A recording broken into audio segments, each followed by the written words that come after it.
Yo, what's up mga amigo? For today's vlog, kung makita nyo is na ako dahil karon sa Doril Power Fitness Gym.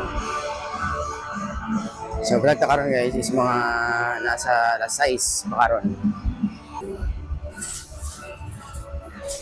So start na ta og workout.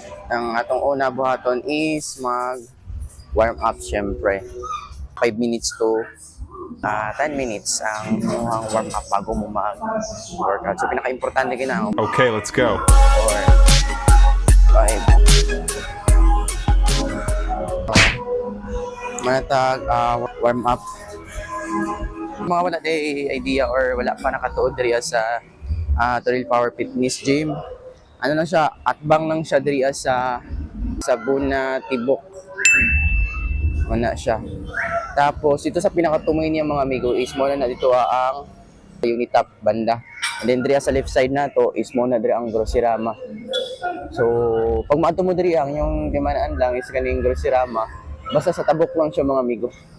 And then sa second floor mo ito. So, sa mga walay idea pwede mo madto diri So time check, humana ta og warm up. Time check is nasa 6:19. 6:30 start na taog grind. So mo niya itong outfit karon mga amigo.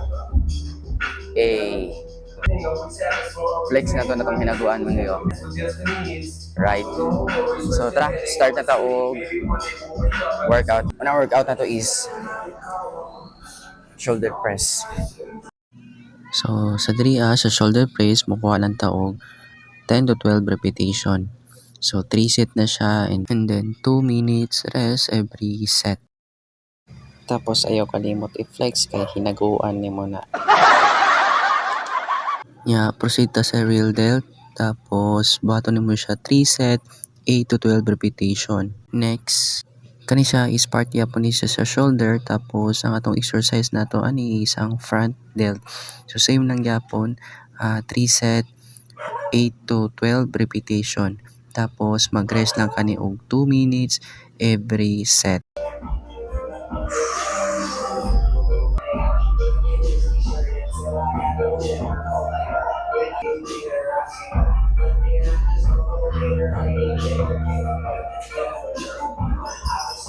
So, mayroong pump sa ito ang shoulder.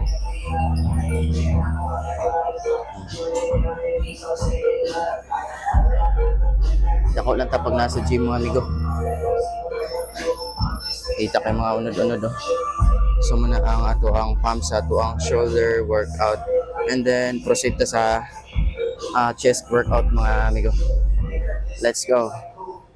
Kasi so mga amigo, ang next workout natin is chest press. So first set na to.